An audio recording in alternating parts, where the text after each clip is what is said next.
Ние сме наследници на овие парцели, тројца, со тоа што татко ми е починат и ние со сестра ми го делиме едниот дел, чичко ми го зима другиот дел.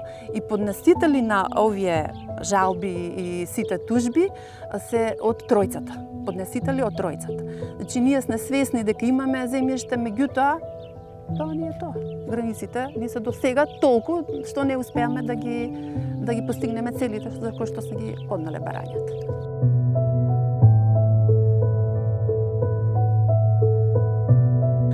Земено им е 9 месец 1906 за да се направи од Скопското поле задруга некоја за да се заштити Подрачево од поплави од реката Вардар. Должност било Скопско поле после правењето на насипот да го врати земјиштето во првобитна состојба.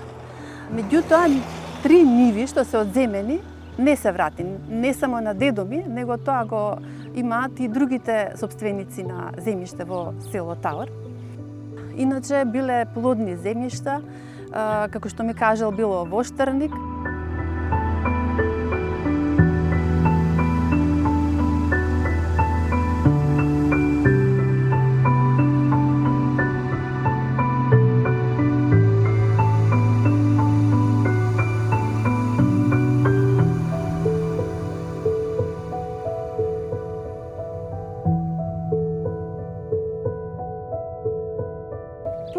Подолго време разгледување од нивна страна ни донесоа негативно решение со образложение дека нивите мојот дедо ги има дадено со договор на подарок на нашите соседи. И не се сложивме со тоа, поминавме да ги земеме движење на парцели од катастар, да, си стојат на Петковски станко. И во прилог на жалба до второстепената комисија ги приложивме уверенијата за движење на парцелите. И ни беше одговорено дека од второстепената комисија да, се уважува вашата жалба и се укинува решението на општина Кисела Вода и се враќа на повторно одлучување кај првостепениот орган.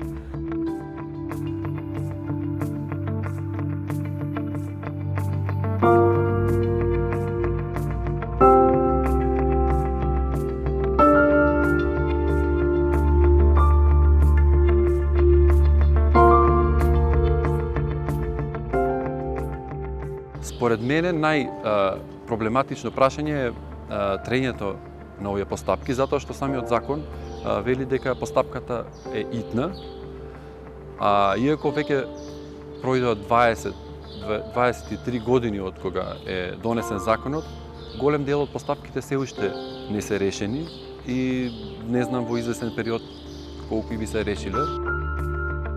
Проблемот настанува во тоа што се поднесува барање пред првостепениот орган, па тој донесува решение, на истото има право на постапка за поведување на управен спор пред управниот суд, па потоа имаш право на жалба до Висшиот управен суд и наместо да се решава постапката мериторно пред највисокиот суд, се враќа постапката повторно пред органот, првостепениот орган или пред управниот суд и цело време во недоглед се повторува и граѓаните не може да ги остварат своите права. За мене има многу голема важност затоа што имотот што го има дадено дедо ми како наследство на нас, тешко го стекнал. Порано било со османлиското владење, слугувале мојот дедо и баба кај турците, па доаѓале бугарите, тешко обстоиле, ама го задржале имотот. Значи не го продавале, иако биле во тешки моменти, затоа што земјата им било извор на храна.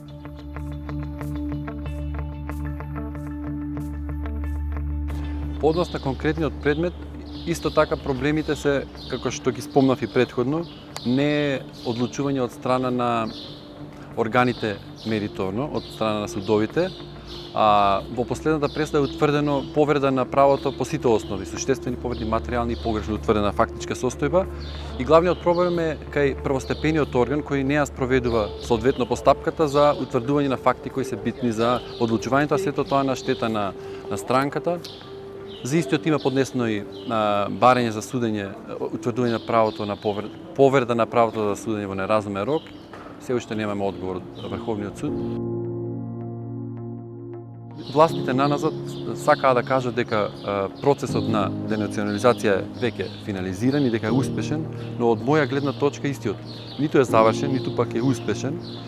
Според мене законот ни оправда целите поради кои е донесен, а тоа е да се вратат имотите на луѓето на кои им биле одземени од претходната држава, особено што се гледа да се најде најмал пропуст за барањето да не биде усвоено и имотот да не биде повртен назад.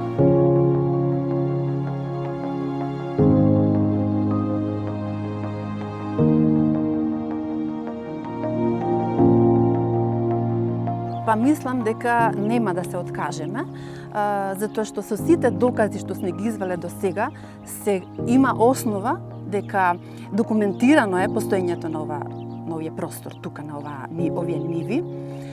Сега времето колку ќе треба да се бутка работава, меѓутоа нема да се откажеме.